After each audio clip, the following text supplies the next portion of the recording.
Por que você relubrifica um rolamento? Muita gente não sabe responder, tá? Não, porque tem que relubrificar, porque senão vai quebrar. Por que vai quebrar? Não, tem que lubrificar, porque né, tem que lubrificar, mas por quê? Então, pouca gente sabe falar. E o porquê que a gente relubrifica uma cal de rolamento? Vamos lá. Para a gente entender por que a gente relubrifica, nós temos que entender o que é a graxa. Para quem não sabe, a graxa, né, thickener, isso aqui significa espessante, tá? A graxa, ela funciona dessa forma aqui, ó. Ela é composta por um espessante, um óleo base e aditivos. Qual que é a composição em porcentagem? Em média, presta atenção, para quem nunca ouviu falar isso aí. Em média, a graxa ela tem ali em torno de 85%, 90% da sua composição, do quantidade de composto, de volume da graxa, é óleo. Presta atenção, 85% a 90% em média da graxa é óleo, constituído de óleo. Porra, então a graxa é óleo, a graxa praticamente é óleo. Mas só que, se eu não tiver uma forma de segurar esse óleo aí, ele vai escorrer, não é verdade? Então, nós temos quem? O espessante. Então, nós temos espessante. O espessante funciona igual uma esponja de lavar carro, esponja de lavar vasilha, tá? O que acontece? O que acontece com a esponja quando você joga água nela? Ela absorve aquela água, não é verdade?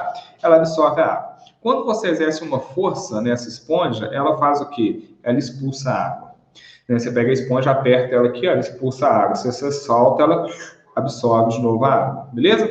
E aí, além disso, você pode ter também aditivos, né? Alguns aditivos sólidos, por exemplo, é bem mais fácil você aplicar através da graxa, porque no óleo eles podem se decantar, podem ser retidos por um filtro, então muitos lubrificantes sólidos são aplicados na graxa, né? A graxa é uma das vantagens dela, é proporcionar essa maior facilidade de aplicação de aditivos sólidos quando necessário.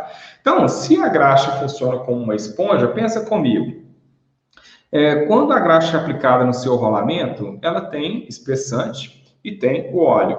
Quando vai sofrendo esforço, né, ela começou o seu rolamento a operar, então ele vai gerando esforço ali sobre essa graxa que quer formar um filme lubrificante através do óleo. A graxa está aí para ajudar a formar um filme lubrificante que é separar as duas superfícies, o elemento girante e a pista, para que eles não tenham contato direto metal-metal. E sim você tem o quê? Um filme lubrificante e atrito fluido, que é um dos tipos de atrito, né, o atrito fluido, que é o ideal para quando nós queremos reduzir desgaste.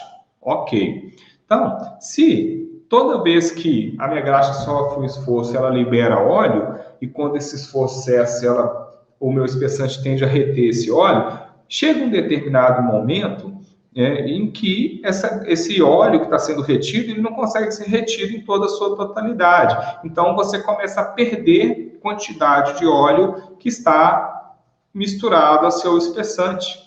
Então, olha que interessante, se eu tenho maior parte de óleo e um pouquinho de espessante, se eu começar a perder óleo, vai ficar o espessante. O espessante, nas grande maioria dos espessantes, eles não têm propriedades de lubrificação. Eles têm boas propriedades de quê? De estabilidade mecânica, o cisalhamento, que seria o quê? Não deixar com que o óleo saia facilmente quando submetido a esforços. Propriedades de resistência a alta temperatura sem liberar esse óleo, propriedades de resistência à lavabilidade por água. Então, tem várias propriedades, mas que não são as propriedades de lubrificação. O complexo sulfonato de cálcio, por exemplo, ele tem características EP e tal, mas a grande maioria dos espessantes não possui, tá bom? Então, nós temos que o quê? Garantir que a graxa sempre tenha aquela quantidade correta de óleo que está dentro da sua composição. À medida que a graxa vai trabalhando, quanto maior a temperatura, né, dependendo do tipo de rolamento que você usa, vibração, né, que chamamos de carga de choque.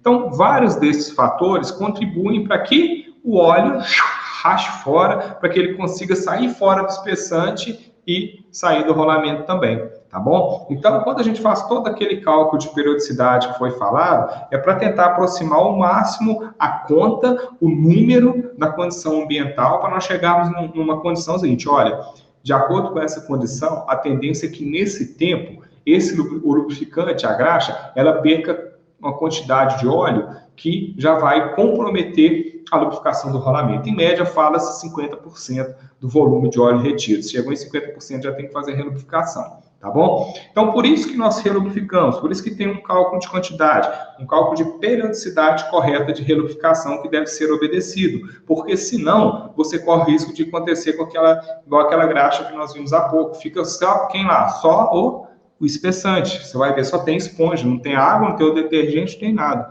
Só ficou o espessante e ele não vai fazer a lubrificação do seu rolamento. Então vai acontecer superaquecimento, vai aumentar a vibração, seu rolamento vai travar.